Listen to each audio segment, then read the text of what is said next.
안녕하십니까. 성기영의 경제쇼 아나운서 성기영입니다. 이재명 대통령이 산업통상자원부 장관의 현직 기업인이죠. 이 김정관 두산 에너빌리티 사장을 깜짝 발탁해서 눈길을 끌고 있습니다. 김정관 후보자는 에너지 전문가로 알려져 있는데요. 이재명 정부가 내세우는 재생에너지 전환에 중점을 두고 이 원전은 양적 확대에서 벗어나서 질적 성장으로 산업을 개편할 것이라는 그런 전망입니다. 이러한 움직임이 2026년부터 시행될 EU 탄소 국경 조정 제도와 또 2030년 국가 온실가스 감축 목표 이행 등 글로벌 탄소 규제에 대비하기 위해서 국내 기업과 산업에 어떤 도움이 될지 관심이 커지고 있습니다. 자, 재생에너지 전환을 강조했던 신 정부가 앞으로 어떤 정책을 펼치게 될지, 어떤 부분을 더욱 주목해 봐야 할지 잠시 후에 자세히 짚어보겠습니다. 반도체 업체 업계의 실적 풍향계로 불리는 마이크론이 올 2분기 시장 기대치를 웃돌면서 역대 최대 실적을 기록했습니다. 특히 고대역폭 메모리 HBM 매출이 대폭 증가하면서 실적을 견인했는데요. 이번 주 금요일에 예정된 삼성전자의 2분기 잠정 실적 발표와 또 이번 주 국내외 금융시장 전망해 보겠습니다. 이 시간 유튜브로도 함께하겠습니다.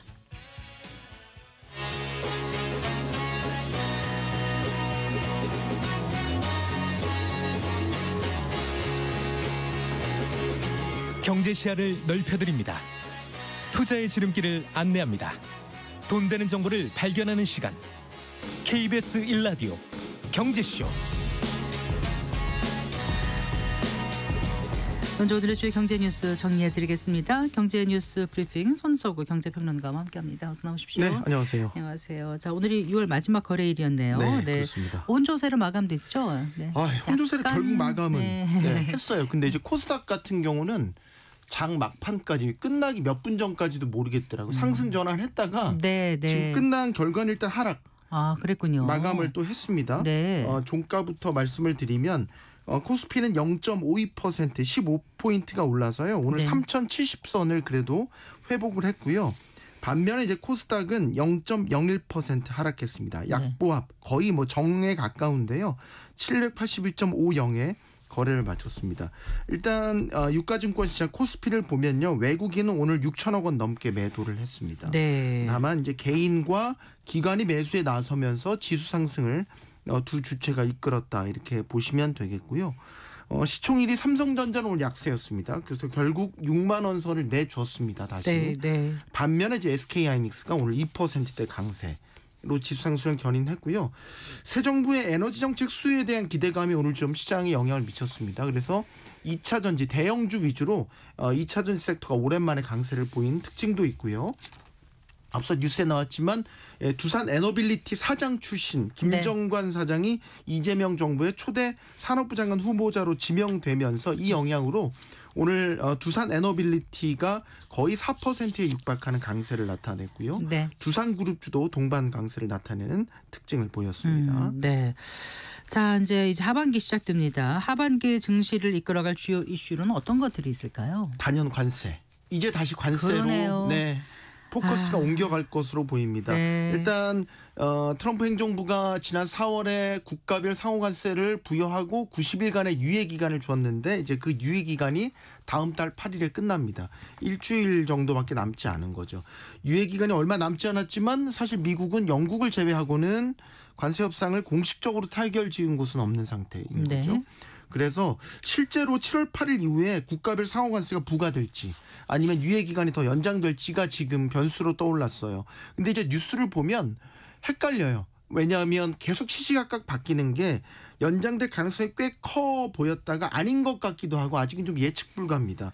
관세 협상을 주도하는 사람이 이제 스캇 베센트 미국 재무장관인데 지난주에 언론과 인터뷰에서 미국의 노동절인 9월 1일까지 협상을 마치는 걸 목표로 한다 이런 언급을 했거든요. 이게 이제 사실상 9월까지는 유예가 연장될 가능성을 시사한 걸로 시장에서 해석을 했단 말이죠. 그 영향으로 사실 지난주 마지막 거래일에서 뉴욕 증시도 3대 지수가 다 오른 측면도 있습니다. 그러니까 관세의 유예 기간을 연장하는 게 뭐가 중요하냐. 결국에는 주요국들과 미국이 관세 전쟁으로 가지 않고 협상을 통해서 문제를 해결하겠다라는 뜻이거든요. 그래서 증시에는 긍정적으로 작용할 수 있는 건데 우리 정부도 마찬가지죠. 우리도 새 정부 들어서서 이제 첫 협상 했지 않습니까? 협상 시간을 벌어야 되는 입장에서 관세 유예 기간이 연장되는 거는 국내 증시에도 아무래도 투자자들에게 안도감을 줄 수 있는 요인이죠. 자, 그런데 도널드 트럼프 미국 대통령이 잘 모르겠어요. 관세 서한을 각 국가에게 보낼 것이다 이런 입장을 냈단 말이죠. 그러니까 상호관세 유예 연장을 안 하겠다라는 뜻을 내비친 거란 말이죠. 예. 그래서 정말로 마지막까지 예측 불가다. 여기 하나 더 하자면 정책 모멘텀에 대한 기대감. 근데 이제 단순한 기대감이라기보다는 구체적인 이제 성과라든지 추진 경과 등을 보고 좀 판단할 것으로 보이는데 일단 2차 추경 예산안이 국회로 넘어갔지 않습니까? 네네. 지금 일정으로 보면 여당이 강력하게 이번 주 안에 국회 통과를 지금 얘기를 하고 있기 때문에 가능성 커 보이고 추경에는 지금 민생회복지원금 같은 내수 진작 대책이 포함되어 있다라는 점. 그래서 증시에도 중요한 재료가 될 수 있을 것으로 보이고요. 네. 또 하나 중요한 건 자본시장 개선 방안인데 이것도 지금 상법 개정이라든지 아니면은 배당을 확대하는 세제 개편 등이 정치권에서 본격적으로 추진되는 게 확인이 된다면 아마 이런 증시는 정책 모멘텀을 좀 긍정적으로 반영할 가능성이 높다 이렇게 보입니다. 자, 지난주 금요일에 정부가 집값을 잡기 위해서 정책 대출을 규제 대상에 포함시켰었는데 그랬죠. 예, 뭐 조금 달라진 게 있습니까? 그 사이에요? 소득 기준도 당초에 완화하기로 했었는데 이걸 또 중단시켰어요. 기준을 완화한다는 게 어떤 거였죠? 예를 들어서 신생아 대출 같은 경우는 부부 합산 소득이 지금은 2억 원인데요. 이걸 이제 2억 5천만 원으로 높여서 조금 더 대출 받을 수 있는 사람들을 늘리려고 했던 계획이 있었는데 이게 윤석열 정부에서 추진을 했던 거란 말이죠. 늘리겠다고 한 거고 늘린 건 아닌 건가요? 늘린 걸 늘리려고 한 걸 이제 취소하는 거죠. 현행 2억 원으로 그대로 유지하기로 이제 결정을 했습니다. 이것도 어떻게 보면 집값 안정을 위한 대출 규제 일환으로 볼 수 있겠죠. 지금 그 신생아 특례 대출이라는 게 출산을 했거나 그러니까 대출 기준으로 2년 이내에 출산을 했거나 입양한 무주택 가구나 1주택 가구에 저리로 최대 5억 원까지 이제 주택자금을 대출해주는 제도 아니겠습니까? 작년 1월에 도입을 됐고 원래 소득 기준이 연소득 부부 합산 1억 3천만 원이었는데 계속 두 차례 완화돼서 2억 원까지 이게 확대가 된 거거든요. 이걸 이제 2억 5천만 원까지 올리라고 했다가 그러니까 부부 합산 2억 5천에서 2만이면 다 받을 수 있는 거죠. 근데 2억 5천을 조금이라도 초과하면은 이제 이걸 못 받았었는데. 그렇죠. 그 기준이 2억 원인데 지금은 2억 5천으로 5천만 원 더 높이면은 더 이제 받을 수 있는 사람이 늘어나지 않습니까? 근데 이제 아시겠지만 지난번 대출 규제로 정책 대출도 한도를 다 줄였지 않습니까? 그렇더라고요. 네. 그러니까 이것도 소득 기준을 더 늘리지 않고 현행을 유지하면서 조금 억제시키겠다라는 뜻이 있는 거죠. 이게 이제 꽤 많이 대출이 나갔습니다. 이게 작년 1월에 되고 나서 소득 여건이 이제 완화되면서 월 기준으로 1조 원이 훌쩍 넘게 대출이 나가면서 현재까지 14조 원 넘게 지금 대출 집행이 된 상태이거든요. 근데 이제 정부 생각은 이런 정책 대출도 결국 집값을 올리는 한 요인이라고 보고 있기 때문에 한도도 줄이고 소득 기준도 강화한다. 이런 추세로 봐야 되겠습니다. 그럼 이것도 지난 금요일까지 신청하지 않은 사람들은 여기에 해당되는 건가요? 이게 이제 공식적으로 아직 발표하진 않았는데 2억 5천만 원을 올리려던 계획이 지금 중단된 거니까 현행으로는 변함은 없는 거죠. 그렇겠네요. 그 부분은. 알겠습니다. 그리고 이제 은행권의 가계대출 금리가 좀 떨어졌나요? 어떻습니까? 네, 그렇습니다. 오늘 한국은행이 5월 금융기관 가중평균 금리를 발표했는데 이걸 보면 예금은행의 신규 가계대출 평균 금리는 4.26%, 전월보다 0.1%포인트 하락했습니다. 6개월 연속 하락세고요. 이제 이 가운데 주택담보대출 금리는 3.87%, 0.11%포인트 내렸습니다.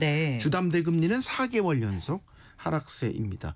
고정형, 변동형 다 하락을 했습니다.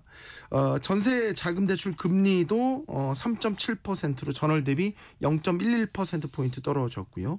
일반 신용 대출 금리도 5.1%로 0.07%포인트 더 내렸습니다. 전세 자금 대출, 신용 대출 금리 모두 6개월 연속 하락했습니다. 이제 가계 대출 금리가 내려간 거는 뭐 은행채라든지 코픽스 같은 지표 금리가 하락한 영향이고요. 반면에 이제 저축성 수신 예금 평균 금리는 연 2.63%로 집계되면서 전월 대비 0.08%포인트 내려갔습니다. 8개월 연속 하락했는데요. 다만 이제 대출금리 하락폭에는 미치지 못하면서 신규 취급액 기준 예대금리 차는 1.54%포인트 한 달 만에 확대 전환했습니다. 자, 지금 그 2차 추경이 이제 국회 심의 받고 있는 거잖아요. 네, 그런데 그렇습니다. 적자성 채무가 뭐 900조 원을 돌파했다 이런 뉴스 나오던데 이 네. 얘기 좀 해주실까요? 예, 국회 예산정책처에 따르면요. 이번 2차 추경 편성으로 올해 국가 채무가 1,300조 6천억 원까지 증가합니다.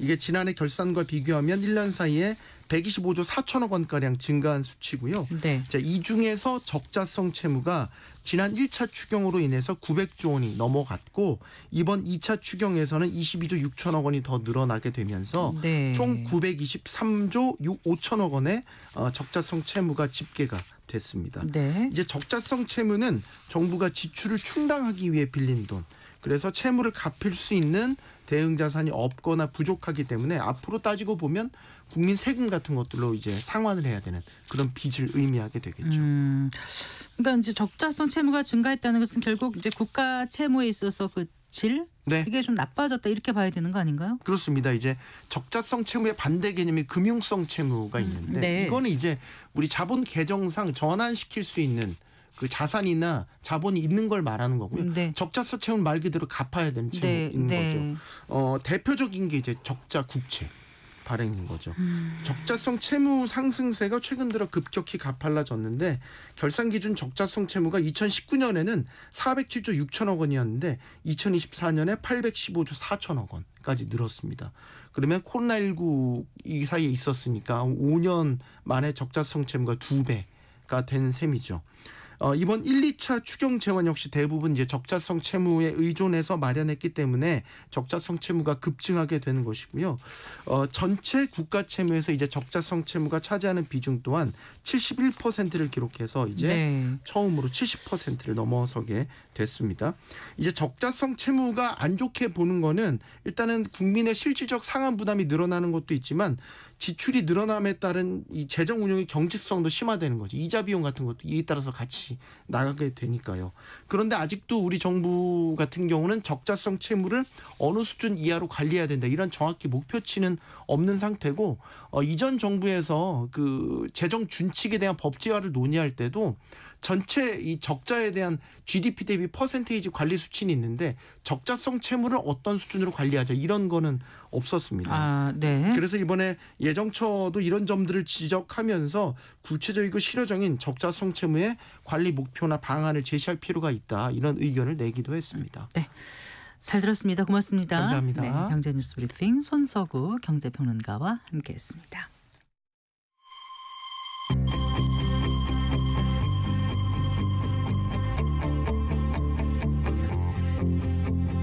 경제 전문가의 원포인트 레슨. 꼭 알아야 할 정보와 이슈를 알기 쉽게 풀어드립니다. 대한민국 경제 고수와 함께 투자의 맥을 짚는 KBS 1라디오 경제쇼. 진행의 성기영 아나운서입니다.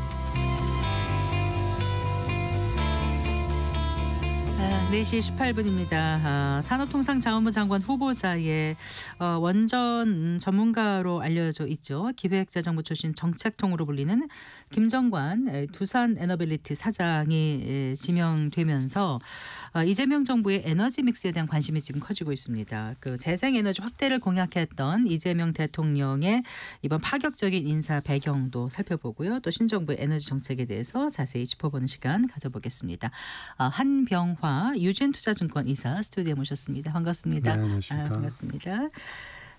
이제 신정부가 출범한 지 거의 한 달이 돼 갑니다. 근데 이제 이재명 정부 출범 전부터 그 이제 에너지 전환 정책, 재생 에너지에 대한 기대가 컸었는데 실제로 재생 에너지 관련 종목 주가가 많이 그 상승한 건가요? 어떻습니까? 네, 종목별로 좀 다른데요. 네. 뭐 바닥에서는 상당폭 올랐고요. 지금은 이제 신정부의 정책을 기다리면서 네. 방향을 좀 결정하려는 이제 그런 타이밍입니다. 네. 그 종목에 따라 좀 다르지만 바닥에서 올라왔다는데 바닥이 어느 정도가 언제 바닥이었죠? 아무래도 그 대선 전이 네. 이제 트럼프의 어떤 부정적인 뭐 재생에너지에서 부정적이니까 네. 그리고 국내 이제 또 주식시장 자체가 좀 안 좋았잖아요. 네. 그러면서 이제 그 바닥에서는 보통 뭐 많이 오른 종목들은 한 50% 이상 오른 종목들도 있고 네. 한 30-40% 이상 뭐 오른 거는 평균적이고요. 네. 네, 뭐 일부 종목들은 뭐 2배 이상 오른 종목도 있습니다. 그래요. 이제 이재명 대통령이 후보 시절에 기후 변화 대응 또 산업 업그레이드 차원에서 그 재생에너지 대전환을 이제 핵심 공약으로 내걸었었고 실제로 이제 관련 뭐 인터뷰에서도 이제 언급이 꽤 있었던 걸로 알고 있거든요. 근데 구체적으로 재생에너지 대전환이라는 게 어떻게 한다는 건지 좀 짚어주시겠습니까? 그러니까 우리나라가 재생에너지의 전력 비중이 주요 OECD 국가들 중에서 꼴찌입니다. 10%도 안 되는 지금 비중을 가지고 있거든요. 네. 그러다 보니까 전체 이제 에너지 발전의 전력 발전 양 중에서 10%가 못 된다고요. 네. 그래서 이제 이게 다양한 위험성을 내포를 하고 있죠. 뭐 아리백이라든지 네. 탄소 국경 조정 제도라든지 네. 또는 우리가 이제 국제사회에 약속한 온실가스 감축 목표 네. 2030년까지 지켜야 됩니다. 네. 이런 것들을 지금 현재 그대로 놔두면 뭐 전혀 달성할 수가 없습니다. 그러면 이제 수출 주도의 경제이기 때문에 우리의 경제 전반이 이제 왜냐하면 전력이라는 것은 산업을 흐르는 피와 같은 존재거든요. 네. 그래서 모든 산업에 다 영향을 미치기 때문에 일단 재생에너지 비중을 본인 임기 내에 대폭 확대하겠다는 게 네. 에너지 전환의 이제 가장 큰 그림이라고 할 수가 있겠죠. 네. 그래서 뭐 그 비중이 이제 얼마인지는 이제 국정위원회에 나와봐야 되는데 네. 지난 정부에서 21.7%였거든요. 네, 네. 2030년 기준으로. 근데 제 생각은 거의 30% 이상은 돼야 되지 않느냐. 네. 그렇게 이제 보고 있습니다. 네. 큰 틀에서는 그러니까 재생에너지 중심의 에너지 체계를 전환하는 건데 그렇습니다. 기존의 이제 전체 전력 발전 비중의 목표를 네. 이제 기존 21%에서 한 30%로까지 네. 이제 끌어올리는 게 이번 정부의 목표인 것 같다. 그렇죠. 이제 이렇게 네. 말씀 주신 거고요. 그 외에 또 어떤 게 있나요? 뭐 그린 산업 육성도 하고 뭐 전력 인프라 대규모 투자도 있고. 그러니까 재생에너지를 확대하려면 네. 일단 지금 전력망 자체가 좀 부족한 지역들이 꽤 있거든요. 네, 네. 주로 이제 재생에너지는 전라도라든지 경상도라든지 남도 쪽에서 주로 많이 만들어지잖아요. 그렇죠. 네. 근데 이제 그거를 만들어지는 걸 수요처인 수도권으로 올려야 되니까 네, 네. 전력망이 이제 부족하다 보니까 그래서 이제 말씀하신 게 에너지 고속도로죠. 대규모 재생에너지에 접속되는 전력망을 네. 2030년까지 투자를 하겠다. 그렇게 이제 말씀을 하신 거고. 네. 그렇게 하면 이제 그 여러 가지 이제 그린 산업들이 추가적으로 이제 육성이 될 수가 있죠. 네. 예를 들면 그런 재생에너지로 만드는 그린 수소. 네. 우리 그린 수소는 우리 철강 회사들이 꼭 이 탄소를 감축하는 방법으로 꼭 필요한 부분이거든요. 근데 그린 수소라는 것이 이제 재생에너지로 물을 분해해서 만드는 거기 때문에 일단 재생에너지가 먼저 있어야 돼요. 그러네요. 네네. 그래서 그게 없으면 이제 사실은 우리 포스코라든지 현대제철이 아마도 내년부터 이제 고 업체들이 탄소 국경 조정 제도라는 거를 네, 부과를 네. 받게 되거든요. 네. 근데 거기에 그치는 게 아니라 보통 2030년 이후부터는 이런 제철로 만드는 모든 제품들에도 부과될 가능성이 높아요. 자동차, 기계, 조선 뭐 다 해당이 되죠. 네. 그래서 그린 수소 산업을 육성하고 또는 탄소를 감축하는 부분이 교통 부분도 있잖아요. 교통 부분 이제 전기차 얘기 드리는 겁니다. 네. 근데 우리가 이제 아까 말씀드린 NDC라는 온실가스 감축 목표를 우리가 냈고 네. 그 온실가스 감축 목표가 부문별로 다 정해져 있습니다. 네, 네. 전력이 있고 자동차가 있고 뭐 산업이 있고 다 있는데 우리가 제일 부족한 부분이 전력 부분하고 그다음에 자동차 부분이에요. 교통 부분인데 네. 전기차 판매가 이제 너무 부진한 거죠. 그래서 그 부분을 이제 육성하기 위해서 그러니까 한국판 IRA 네. 바이든이 만든 네. 이제 그린 산업 세액공제 이런 것들 있잖아요. 네. 이런 것들을 이제 도입하겠다.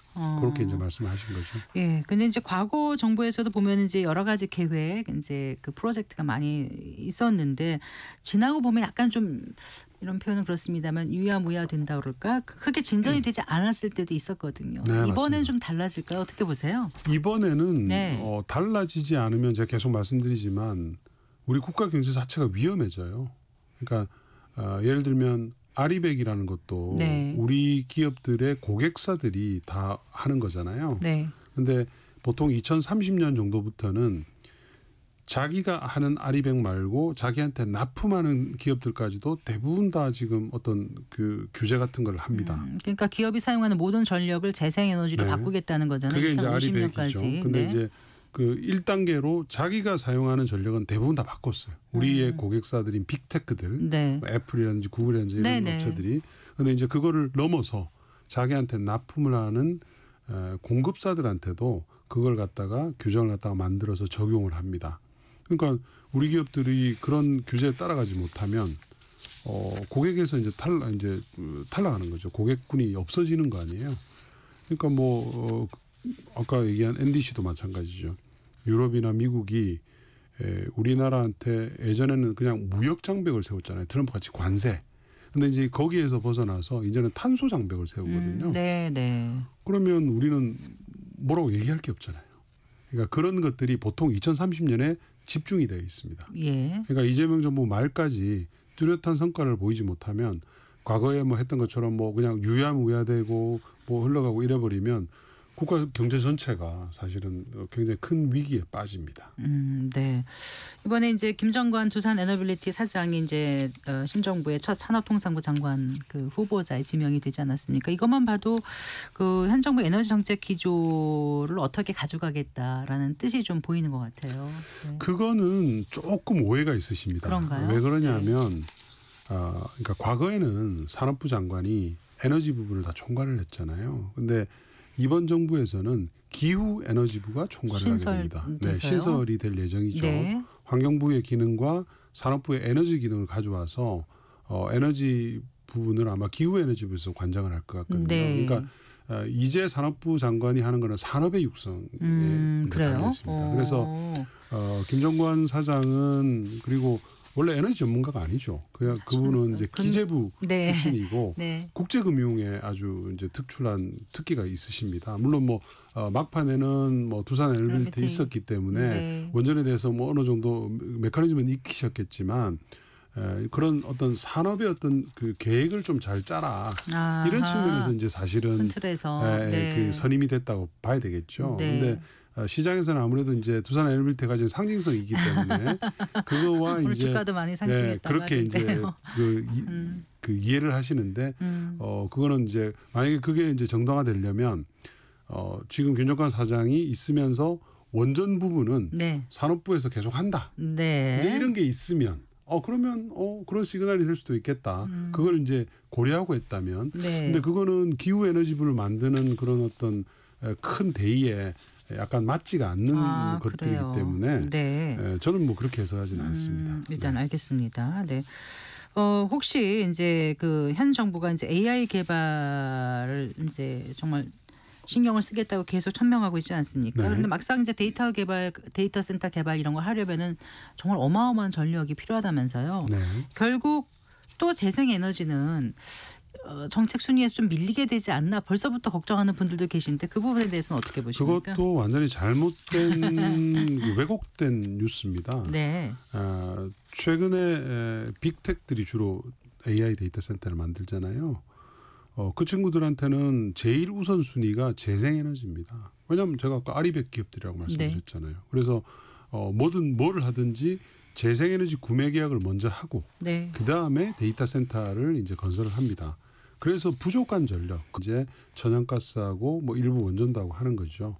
그래서 이거는 뭐 제 말만 하면 안 믿으실 테니까 IEA의 데이터를 보시면 돼요. IEA가 이제 글로벌 OECD 국가들이 만든 전력 예측 기관이잖아요. 네. IEA가 최근에 이제 데이터 센터용 전력 수요에 대해서 분석을 해서 네. 보고서가 나왔거든요. 네. 나왔는데 2035년까지 데이터 센터 신설에 필요한 전력의 네. 전력원의 79%가 풍력, 태양광 플러스 에너지 저장 장치입니다. 그러니까 이제는 네. 에너지 저장 장치의 단가가 워낙 많이 떨어지고 ESS라고 하잖아요. 단가 네. 떨어지고 그 ESS가 풍력, 태양광의 가널성을 중간에서 이제 막아주기 때문에 네.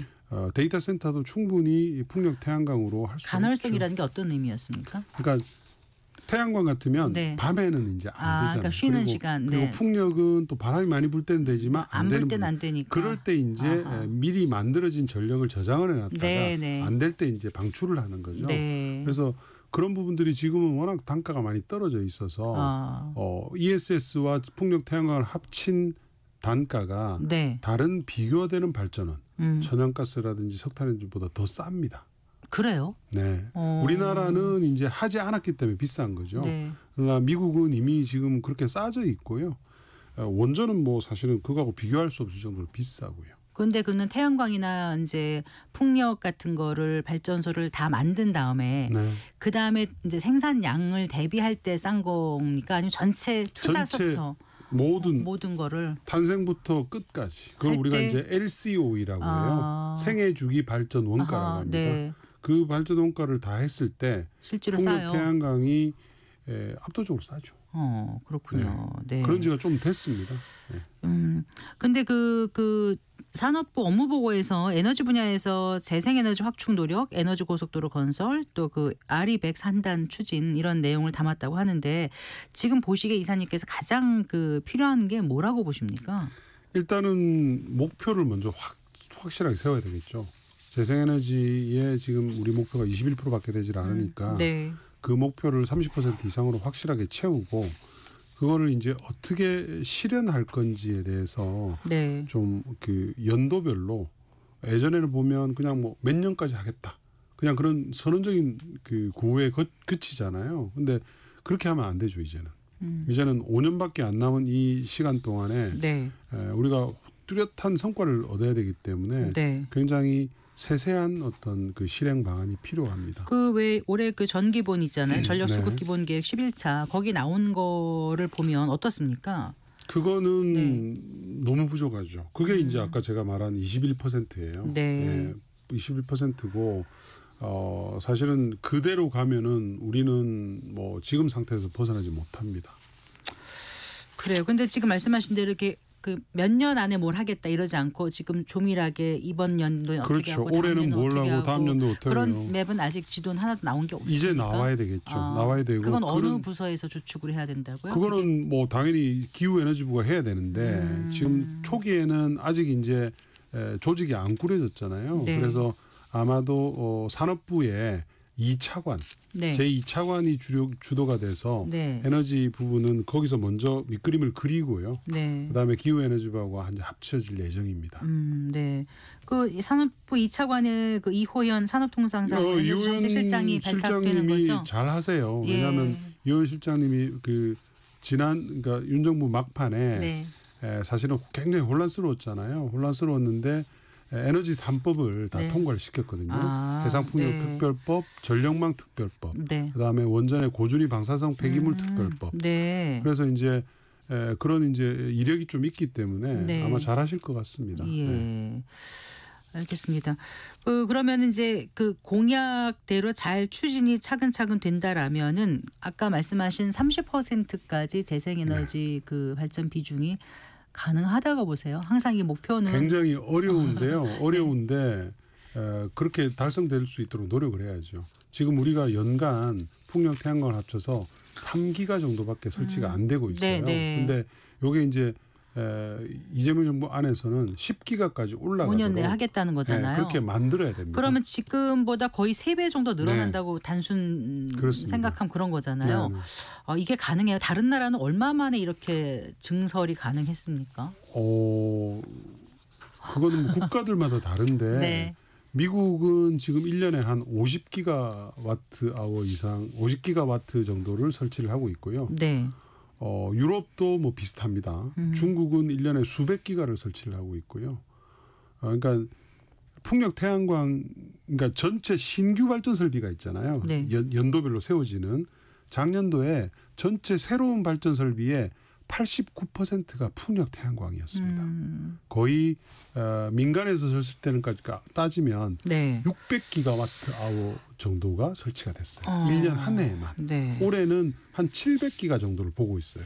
그러니까 우리가 1년에 3기가 했다는 것은 정말 부족한 거죠. 뭐 아주 우스갯소리로 파키스탄 아시죠?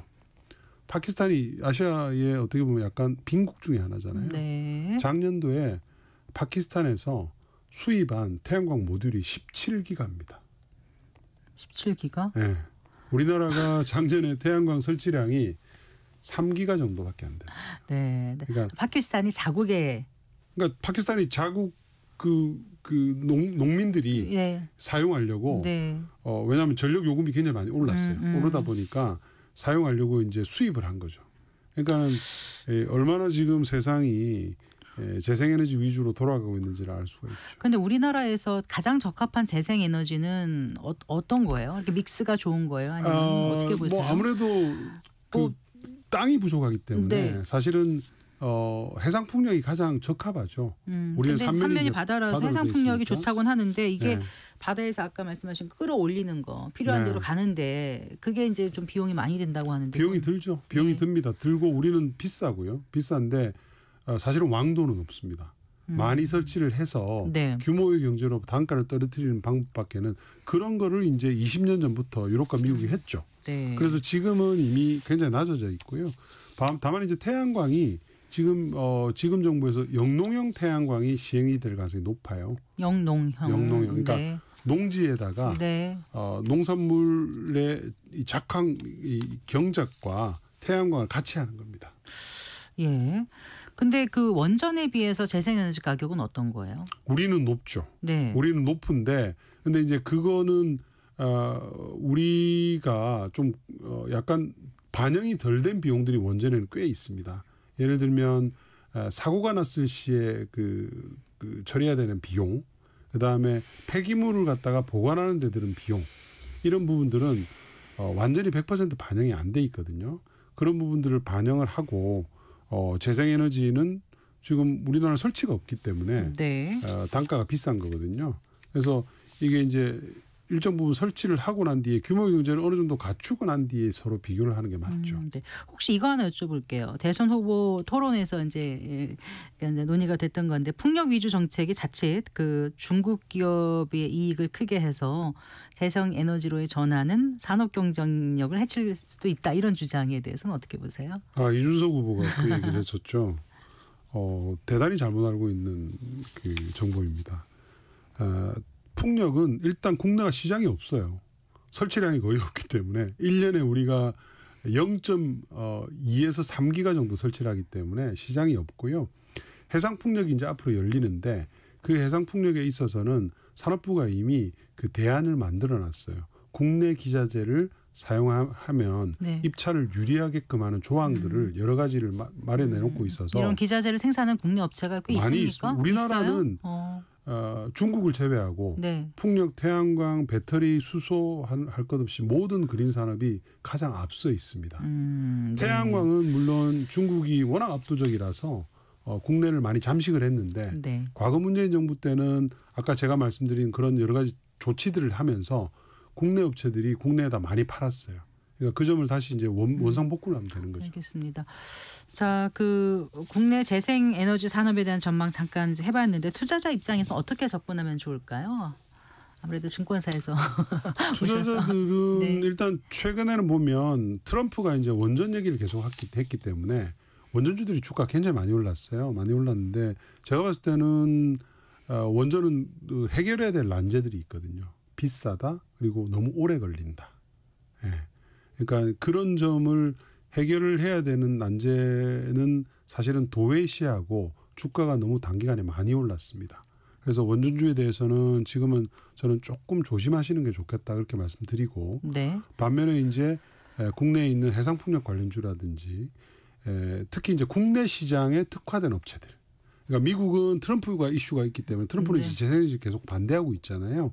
그래서 그동안에는 조금 왔다 갔다 하게 될 거예요. 근데 국내에만 특화된 재생에너지 관련주들에 대해서는 지금은 좀 바이 앤 홀드 할 때다. 네. 사서 기다릴 때다. 그렇게 판단하고 있습니다. 알겠습니다. 오늘 말씀 잘 들었습니다. 네, 고맙습니다. 감사합니다. 네, 한병화 유진투자증권 이사와 얘기 나눠봤습니다.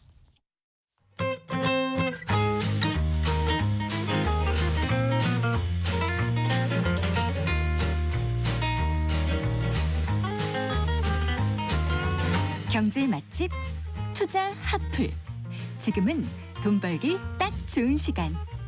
KBS 1라디오 경제쇼.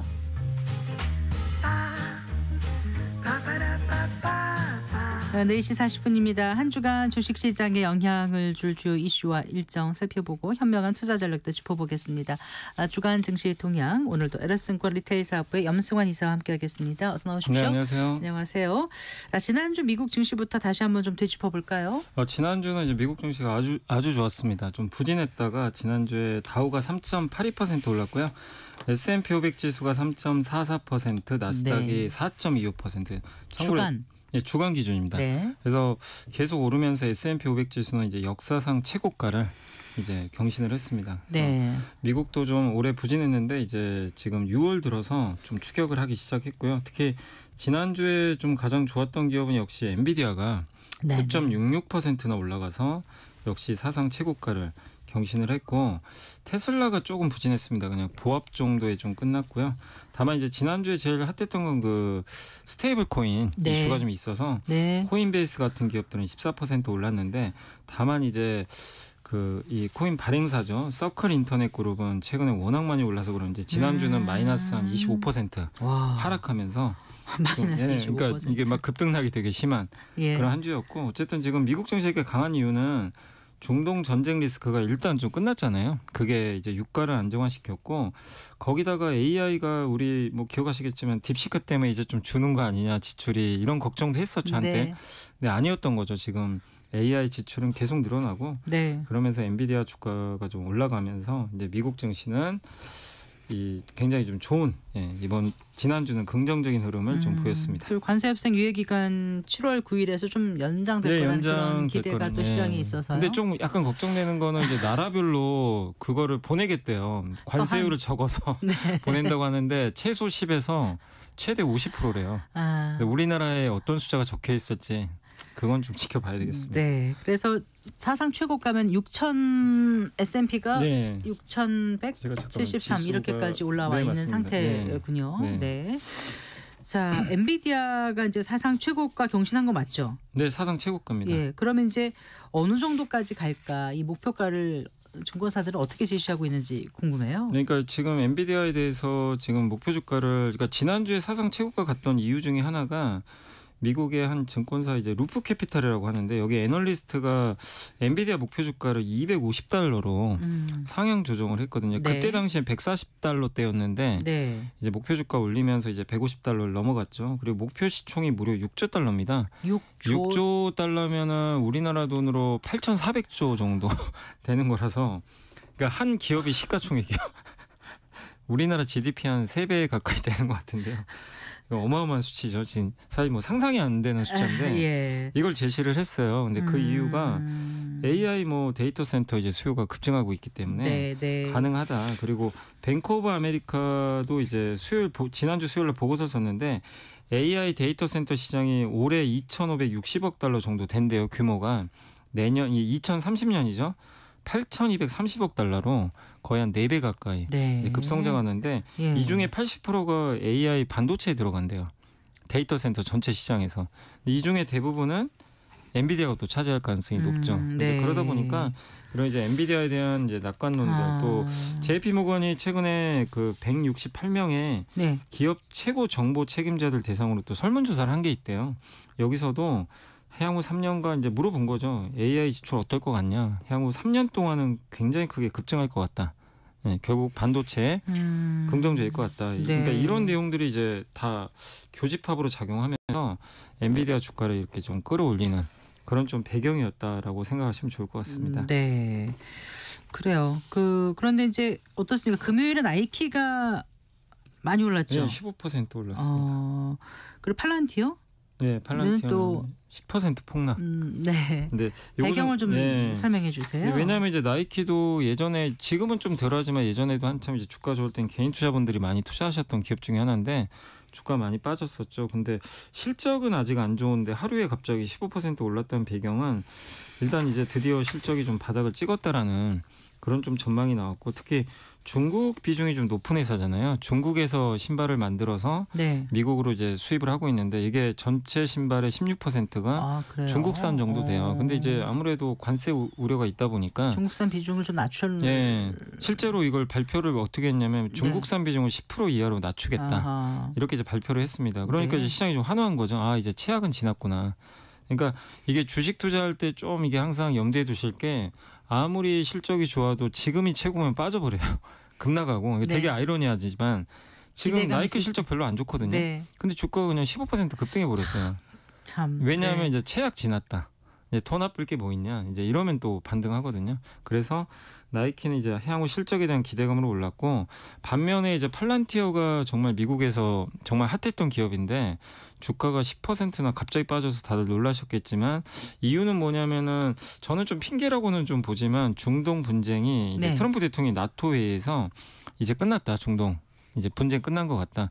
이렇게 선언을 해버렸거든요. 그러니까 팔란티어는 방산주잖아요. 어떻게 보면 방산 시스템을 이제 공급을 하니까 그럼 이제 수요가 줄려나? 이제 이런 우려가 좀 작용했던 거죠. 근데 울고 싶은데 좀 빰 맞은 격이라고 팔란티어는 그동안 사실 굉장히 비싸게 거래가 됐거든요. 주가도 많이 오르고 근데 이게 좀 빌미가 됐다. 그래서 좀 차익 매물이 좀 나온 거 아닌가. 그래서 팔란티어의 뭐 어떤 이제 기업 가치에 문제가 생겼다기보다는 저 발언이 일단 주가에 좀 부정적으로 좀 작용한 거 아닌가라고 생각을 하고 있습니다. 네. 자, 국내 증시 좀 살펴볼까요? 3거래일 만에 반등을 한 건가요? 계속 혼조세였습니까? 오늘 코스피는 올랐습니다. 근데 코스닥은 좀 빠졌습니다. 그래서 코스피는 3071.70 15.76포인트 올라서요. 0.52%고요. 그다음 코스닥 오늘 조금 빠졌습니다. 781.50인데 그냥 거의 보합인데요. 마이너스 0.06포인트. 그래서 퍼센테이지로는 이제 마이너스 0.01% 하락을 했는데 일단 오늘 이제 외국인들이 좀 최근에 주식을 좀 팔고 있는데 오늘도 6,800억이나 팔았거든요. 많이 순매도. 순매도를 했는데 다만 이제 개인 투자자랑 기관이 물량을 싹 받아가면서 일단 증시는 좀 반등했고 근데 좀 아쉬운 건 여전히 삼성전자는 주가가 오늘 다시 또 빠져가지고 좀 아쉬운 모습인데 다만 오늘 하이닉스가 또 좋았고요. 특히 오늘은 그 SK그룹들이 다 대부분 좋았어요. SK텔레콤, SK하이닉스, SK 이노베이션이 무려 25%. 그랬나요? 하루에 25%나. 그러네요. 122,2,400. 이게 600원까지. 올랐던 이유가 이게 2차 전지 사업 하고 있잖아요. 근데 SK온이 좀 2분기에 실적 좀 나아지지 않겠냐 그런 전망이 나오면서 SK 그룹주가 오늘은 상당히 좀 돋보였던 그 하루였다라고 말씀드리겠습니다. 네. 지난주 이제 세계 그 3위 메모리 기업으로 알려져 있지 않습니까? 마이크론의 실적 발표가 있었습니다. 그런데 이제 이번 주 금요일에는 또 우리 그 삼성전자 실적 발표 예고돼 있고요. 반도체주를 보면 좀 다 이렇게 좀 엇갈린다 그럴까요? SK 하이닉스라든가 마이크론 주가는 좋고 삼성전자는 또 좀 오르는가 싶더니 또 그렇지 못하고. 그렇죠. 그러면 전체적으로 반도체주를 좀 긍정적으로 봐야 되는 건지 어떻게 좀 해석을 해야 될까요? 그러니까 이게 이제 반도체주를 보면 그러니까 아까 제가 말씀드린 대로 나이키가 급반등한 거랑 반대로 반도체에 대한 걱정은 그거거든요. 하이닉스가 실적이 너무 좋아요. 그럼 이제 항상 걱정이 뭐냐면 피크아웃. 이제 꺾인다. 이 얘기가 많이 나오는데 이게 뭐냐면 이제 올해 그 SK 하이닉스가 영업이익이 한 38조 정도 되는데 27년 전망이 그러니까 평균 수치입니다. 평균 이제 증권사 전망치를 보면 영업이익이 40조예요. 2년 동안 2조니까 성장이 없는 거죠. 그러면 이제 그게 맞으면 사실 피크아웃이거든요. 그럼 이제 성장 없으니까 주가 빠져야 되잖아요. 근데 안 빠집니다. 되게 견조한. 옛날 같으면 빠졌을 텐데 그 이유가 이제 뭐 일부 증권사나 이제 외국계 의견이긴 한데요. 이게 HBM이라는 게 지금 그 굉장히 비싸잖아요. 거기 독주하고 있는 게 하이닉스인데 HBM은 공급 과잉이 오기가 어렵다. 일반 반도체랑 너무 다른 게 만들기 자체가 너무 어렵고요. SK 하이닉스도 그러니까 100개 중에 한 60에서 70% 정도, 60개에서 70개만 제대로 된 이제 양품을 만든대요. 그러니까 이게 90에서 100%가 나오는 게 아니라 너무나 이제 이게 그 생산하기가 어렵다고 합니다. 그렇군요. 구조 자체가 그렇게 생겼대요. 그러니까 이거를 아무리 수요가 지금 수요는 좋잖아요. 아까 엔비디아 수요 거기 같이 따라가니까. 근데 만들고 싶다고 해서 내가 100만 개 주문을 해도 100만 개 다 못 만드는 거죠. 그러니까 원칙적으로 공급 자체가 부족하기 때문에 이 사이클이 오래 갈 수밖에 없거든요. 그러니까 공급이 부족해야 사이클이 쉽게 안 꺾이거든요. 가격이. 네. 근데 반도체는 그동안 수요 좋으면 공급이 더 많이 들어서 이렇게 무너지는 경우가 되게 많았거든요. 왜냐하면 수요는 언젠가 꺾이거든요.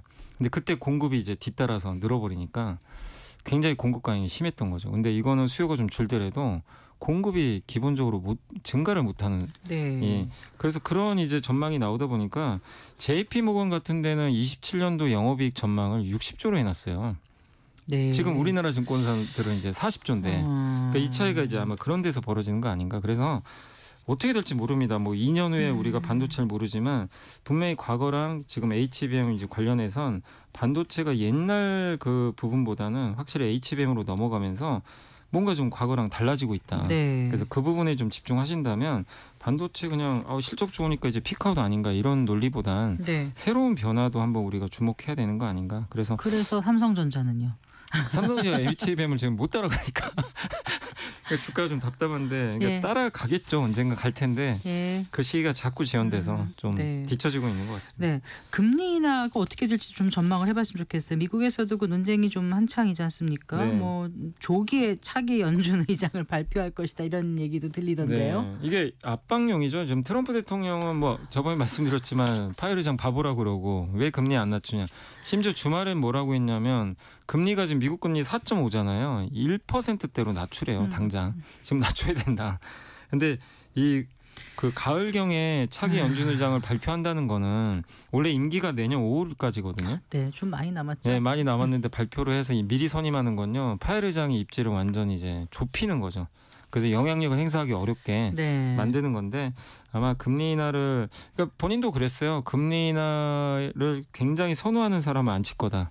이렇게 직접 언급을 했기 때문에 네. 그렇게 되면 이제 9월 금리 인하는 거의 확정적입니다. 사실 네. 지금 시장에서. 근데 7월이 지금 문제인데 지금 미국의 고용 지표가 생각보다 그렇게 좋지는 않고 이번 주 목요일에 발표되는데 네. 봐야 되겠지만 어쨌든 연준의 굉장히 이제 매파적인 위원 한 2명이 갑자기 7월에 금리 낮추자고. 네, 원래 매파는 그거거든요. 금리 인하에 반대하는 분들이에요. 네. 근데 갑자기 바꿨어요. 네. 7월에 합시다. 네, 고용 안 좋을 것 같습니다.